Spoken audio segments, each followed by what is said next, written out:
National medical college Kolkata के emergency ward से एक सूचना प्रसारित की जाती है कि जितने जल्दी हो सके सीनियर डॉक्टर यहां पर पहुंचे।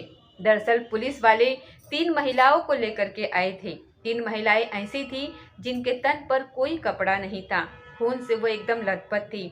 और इसी बीच में जैसे ही इमरजेंसी वार्ड में उनको लाया जाता है तो पहले तो जो पुलिस वाले थे वो ये समझ रहे थे कि ये मर चुकी हैं, लेकिन डॉक्टर ने जैसे ही उनके नब्ज को टटोलना शुरू किया तो उसमें 2 जिंदा थी और एक मर चुकी थी। इसी बीच में जो महिला डॉक्टर होती है, सीनियर ऑफिसर होती हैं, वो मौके पर आती हैं, पहुंचती हैं और आने के बाद जब देखती हैं तो इलाज शुरू कर देती हैं। हालांकि जैसे ही 3 महिलाओं की स्थिति वहां पर देखी जाती है, उस स्थिति को देखने के बाद उनकी खुद की भी हालत खराब हो जाती है। इसी बीच में ये देखने की कोशिश की जा रही थी कि आखिरकार इस महिला के मरने का क्या कारण है। उसके बॉडी को चेक किया जा रहा था वहां पर।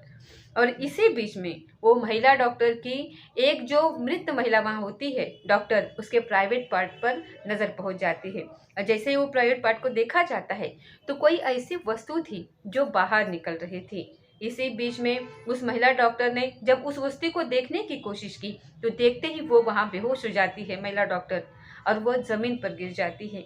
और जैसे ही वो महिला डॉक्टर बेहोश हो जाती है तो बाकी जितने भी लोग थे, अब चाहे वो पुलिस वाले हो या फिर अन्य डॉक्टर हो, वो समझ नहीं पाए कि आखिरकार क्या बात है। अब जो महिला डॉक्टर बेहोश होती है उसको भी होश में लाने की कोशिश की जाती है। यहाँ पर उसे होश में लाया जाता है और जैसे ही वो डॉक्टर होश में आती है तो फिर वो जोर जोर से रोने लगती है। दरअसल उन्होंने 1 सेकंड नहीं लगाया ये कहने में कि इनके साथ तो बलात्कार हुआ है और बहुत भयानक घटना इनके साथ हुई है। और इसके प्राइवेट पार्ट में एक टॉर्च है जो अटकी हुई है। सबके सामने वो टॉर्च निकाली जाती है और वो रोते रोते उस महिला डॉक्टर की हालत वहां खराब हो जाती है। दरअसल ये कहानी इस इमरजेंसी वार्ड से बाहर जरूर पहुंचती है, लेकिन मीडिया के माध्यम से नहीं पहुंचती, बल्कि लोग ही आपस में एक दूसरे से चर्चा करते रहते हैं। बात उस प्रदेश के मुख्यमंत्री तक पहुंचती है, बात उस प्रदेश के स्वास्थ्य मंत्री तक भी पहुंचती है, लेकिन स्वास्थ्य मंत्री और मुख्यमंत्री ने एक ही बात कह करके मीडिया वालों को भी पूरी तरीके से शांत कर दिया था। दरअसल उन्होंने कहा था कि ये बच्चा चोरी का इन पर आरोप लगा था और शायद लोगों ने इन्हें ये समझ लिया कि इनका बच्चा चुराने का काम है, इसलिए भीड़ ने इनको पीट लिया और बलात्कार जैसी बड़ी घटना यहाँ पर दबकर इतिहास के पन्नों में दफन होकर के रह जाती है। दरअसल आज की कहानी सुनने के बाद आप लोग भी सन्न रह जाएंगे। इस कहानी की गूंज अखबार हो, सोशल मीडिया हो या फिर कोई भी सोशल मीडिया ऐसी प्लेटफॉर्म हो, वहां पर आपको कम ही देखने को मिलेगी, कम ही सुनने को मिलेगी। नमस्कार, स्वागत है आपका हमारे चैनल पर। आज की जो सच्ची घटना मैं आपको सुनाने जा रही हूँ, इस सच्ची घटना है पश्चिम बंगाल की जो राजधानी है कोलकाता की, जिसे पहले कभी कलकत्ता के नाम से जाना जाता था, पहचाना जाता था। बात कर रही हूँ 30 मई 1990 की ये बात है। दरअसल गोसावा के क्षेत्र में 3 महिला डॉक्टर होती हैं जो सीनियर ऑफिसर होती हैं। एक का नाम अनीता दीवान होता है जो उप जिला विस्तार मीडिया अधिकारी स्वास्थ्य विभाग पश्चिम बंगाल। साथ ही उमा घोष होती हैं, स्वास्थ्य विभाग की वरिष्ठ अधिकारी होती हैं। साथ ही दिल्ली की यूनुस एसआई रेणु घोष होती हैं और उनको एक मारुति वैन में जो इधर उधर घुमाया जा रहा था, उसके साथ एक ड्राइवर होता है। ड्राइवर होता है अवानी नाया। अवानी नाया 30 मई 1990 को गोसावा के अलग अलग गांव में, अलग अलग इलाकों में, चाहे वो स्वास्थ्य की जानकारी हो या फिर शिक्षा की जानकारी हो या किसी को दवाइयाँ देनी हो, ये तीनों महिला डॉक्टर यही काम कर रही थी।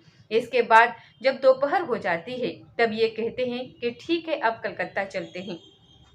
कलकत्ता जाने के लिए जब इन्होंने गोसावा से कलकत्ता का मार्ग पकड़ा, दरअसल उन दिनों उस दौर में मार्ग अच्छा नहीं हुआ करता था और जैसे ही ये पूर्वी महानगर मेट्रोपोलियन बाईपास पार करने के बाद थोड़ा सा आगे बढ़ते हैं तो एक जगह लगती है बंडाला। दरअसल ये बताया जाता है कि कलकत्ता से लगभग 22 किलोमीटर की दूरी पर यह है। जिसे आज के तारीख में अगर हम गूगल माध्यम से ये जानने की कोशिश करें तो।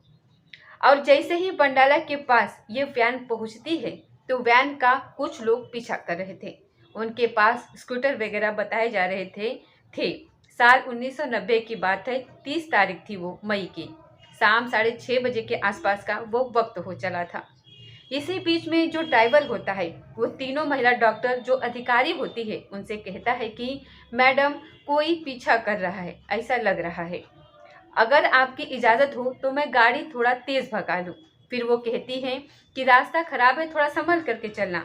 उसने कहा कि मैडम रास्ता भी खराब है, साथ में रात भी हो जाएगी, इसलिए हमारा यहाँ से निकलना बेहद ज़रूरी है, क्योंकि ये इलाका कुछ ज़्यादा सही नहीं है, इतना डेवलप इलाका नहीं है। जैसे ही ड्राइवर की बात समझाने की कोशिश कर रहा था, स्कूटर जो एकदम करीब आया उसने रोकने के लिए इशारा किया कि रोको। तभी ड्राइवर समझ जाता है कि हाँ, शायद अब रुकना उचित नहीं है, और उसने अपनी वैन को भगाना जैसे ही शुरू किया तो वैन कुछ ही दूर और चली थी, मुश्किल से मुश्किल 400-500 मीटर के आसपास चली थी, और वो अनियंत्रित हो जाती है। अनियंत्रित होने के बाद वो पलट जाती है। अब 4-5 लोग थे जो पूछा कर रहे थे। इसी बीच में कुछ ही वक्त के बाद लगभग 10 या 12 लोग और पहुंच जाते हैं। ऐसा बताया जा रहा था कि टोटल मिलाकर के 17 लोग थे। 17 में जो 6 की संख्या थी वो बालिग थे, और बाकी जो 11 होते हैं वो नाबालिग होते हैं। उन सभी में इतना गुस्सा था, इतना उबाल था कि आखिरकार ड्राइवर की हिम्मत कैसे हुई। हम इसे रोकने की कोशिश कर रहे थे और वो भगाने की कोशिश कर रहा था। गाड़ी पलटी हुई थी। पलटी हुई गाड़ी के अंदर से उस ड्राइवर को खींच करके निकाला जाता है, जिसका नाम अवानी नायब होता है। अवानी नायब को निकाला जाता है। वो रो रहा था, बिलख रहा था, लेकिन 17 के 17 लोगों पर उसकी रोने की, बिलखने की कोई आवाज़ नहीं जा रही थी। जबकि 3 महिला जो अधिकारी होती हैं, जो डॉक्टर होती हैं, वो अंदर बंद थी, और उन्हें कोई, बाकी लोगों को कोई फ़र्क ही नहीं पड़ रहा था। वो भी रो रही थी, कह रही थी कि हमें बचाओ, हम हैं यहाँ पर दबे हुए, फंसे हुए। इसी बीच में ड्राइवर को बाहर निकाला जाता है, उसे पीटा जाता है, और पीटते पीटते किसी ने एक भारी वस्तु उठाई और उस ड्राइवर के प्राइवेट पार्ट पर एक के बाद एक मारना शुरू कर दिया। वो यहाँ तक भी नहीं थमे थे, चाहे धारदार हथियार हो या कुछ और चीज़ हो, वो लगातार उस ड्राइवर पर हमला कर रहे थे, और ड्राइवर अपने आप को बचाने के लिए अपील कर रहा था। जब ड्राइवर बिल्कुल पूरी तरीके से बेहोश हो जाता है, मूर्छित हो जाता है, तभी उन 17 लोगों ने, जो पहली टीम आई थी 4-5 लोगों की, उन 4-5 लोगों ने पहले एक महिला को निकाला, और जो दूसरी टीम आई थी उन्होंने बाकी 2 महिलाओं को निकाला, और महिलाओं को निकालने के बाद तुरंत ही उस गाड़ी में आग लगा दी। और आग लगाने के बाद पहली टीम जंगल की तरफ चली जाती है उस महिला को लेकर के, और दूसरी टीम भी दोनों महिलाओं को लेकर के जंगल की तरफ चली जाती है, और धान के खेत में ले जाने के बाद बारी बारी से उन लोगों के साथ बलात्कार करते हैं, और तब तक जब तक उनका मन नहीं भर जाता।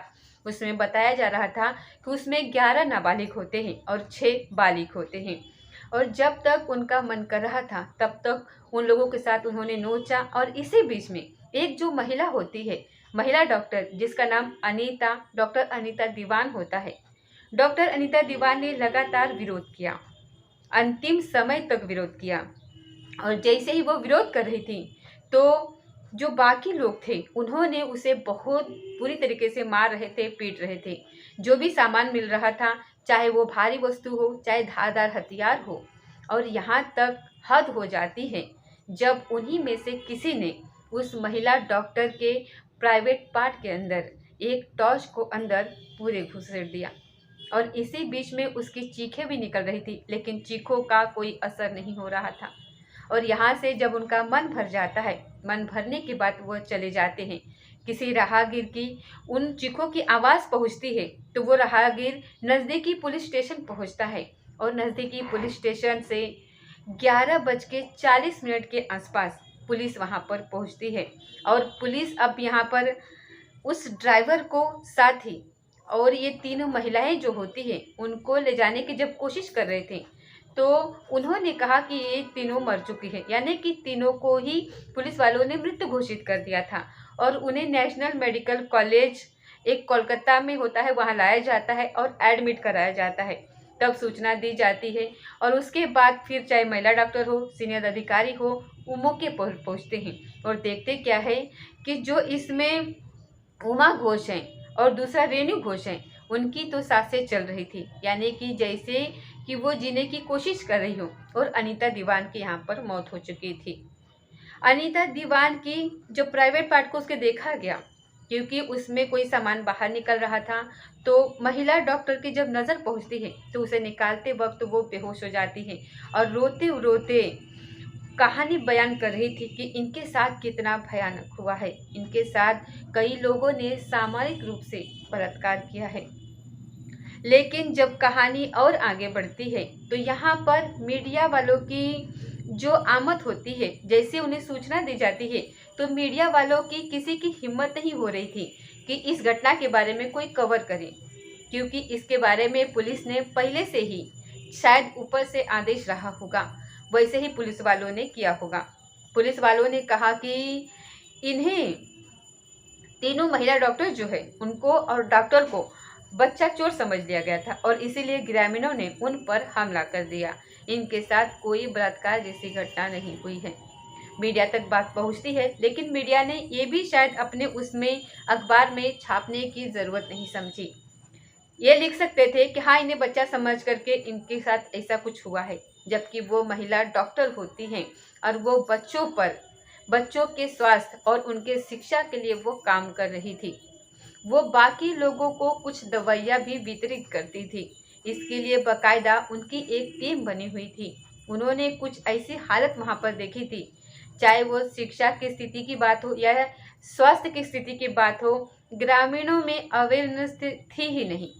अब ये महिलाओं को लेकर के कुछ ऐसा बताया जाता है कि इनसे लोग चिढ़ते भी थे वहाँ पर। और एक ऐसी विशेष पार्टी के कुछ लोग होते हैं, वो विशेष पार्टी के लोग ही होते हैं जिन्होंने इस पूरे घटनाक्रम को अंजाम दिया था। उस ड्राइवर को भी हॉस्पिटल में एडमिट करवाया गया था, लेकिन ड्राइवर की हालत कुछ ज़्यादा ही खराब हो चुकी थी और उसका इलाज चलता रहता है। उसे यहाँ से उपचार के लिए हायर मेडिकल सेंटर में रेफ़र कर दिया जाता है। जब उसे हायर मेडिकल सेंटर रेफ़र किया जाता है तो वहाँ पर भी उसकी हालत में कुछ ज़्यादा सुधार नहीं हो रहा था। बताया जाता है कि लगभग कुछ दिनों के बाद 4 जून 1990 में उसकी वहाँ पर मौत हो जाती है। उसके शरीर पर लगभग 43 घाव होते हैं जो धारदार हथियार से किए गए थे। जो भारी वस्तुओं से उसको मारा गया था, पीटा गया था, उस पर हमला किया गया था, उसको नुकसान पहुंचाया गया था और कुछ दिन के बाद उसकी वहाँ मौत हो जाती है। लेकिन बाकी जो 2 डॉक्टर होती हैं, उन डॉक्टरों का इलाज हुआ, वो ठीक हो जाती हैं। लेकिन शायद किसी ने ये जानने की और किसी ने समझने की कोशिश नहीं की कि वो कहाँ गई, कहाँ नहीं गई। किसी मीडिया ने इस रिपोर्ट को पूरी तरीके से प्रकाशित करने की कोशिश नहीं की, और जिसे कोशिश की तो वहाँ स्वास्थ्य मंत्री हो या फिर मुख्यमंत्री हो, उन्होंने एक बात कह करके लोगों को पूरी तरीके से शांत कर दिया। उन्होंने कहा था कि इन महिलाओं को जो कि डॉक्टर होती हैं, इनको बच्चा चोर समझा जाता है और इसीलिए इन पर हमला किया गया था। हालांकि कुछ साल बीतने के बाद, लगभग बताया जाता है साल 2023 या फिर 2024 के आसपास, इस विषय पर एक फिल्म बन रही है और शायद वो फिल्म जल्दी रिलीज भी होने वाली है, जिसका नाम है द रेड बाइल्स। अब वो पता नहीं कब रिलीज होगी। उस फिल्म के माध्यम से जो बाकी लोगों ने काम किया था, उस फिल्म के माध्यम से ये बताने की कोशिश की जाएगी कि आखिरकार उन 17 लोगों ने उन तीनों महिला डॉक्टर के साथ क्या किया था। हालांकि जब लगातार प्रेशर बना, लोगों ने इस पर धरना प्रदर्शन भी किया था, तब सरकार शायद सचेत होती है और सचेत होने के बाद इसमें कुछ सज़ा सुनाई जाती है।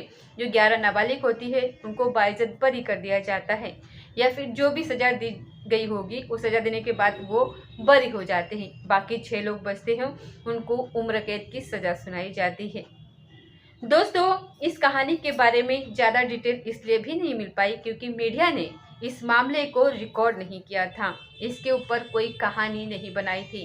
इसके ऊपर कुछ रिसर्च नहीं किया गया था। मैंने अपने माध्यम से जो भी जानकारी जुटा सकती थी, वो एक एक तथ्य को उठा सकती थी, उन तथ्यों को उठा करके आप लोगों के सामने लाई हूँ, आप लोगों के पास लाई हूँ, जो फिलहाल सोशल मीडिया पर या फिर मीडिया पर, वेब पोर्टल पर उपलब्ध हैं। और इससे ज़्यादा की जानकारी अगर आप लोगों को जाननी है तो शायद वो जो फिल्म आएगी उस फिल्म को आपको देखना चाहिए और समझना चाहिए कि उसमें क्या हुआ था। आप ये नहीं कह सकते कि इसमें पुलिस वाले सच बोल रहे थे या फिर जो डॉक्टर थे उन्होंने अपने आंखों से देखा और जो बात बाहर निकल करके आई वही सच थी। दोस्तों, इस पूरे घटनाक्रम को सुनाने का उद्देश्य किसी को परेशान करना नहीं है, किसी का दिल दुखाना नहीं है, बल्कि आपको जागरूक करना है, आपको सचेत करना है। तो दोस्तों, ये थी आज की सच्ची घटना। मिलती है अगली किसी सच्ची घटना के साथ। अगर आपको ये कहानी अच्छी लगी होगी तो लाइक कर दीजिए, सब्सक्राइब कर दीजिए और सपोर्ट करना बिल्कुल भी ना भूलिए। जय हिंद, जय भारत।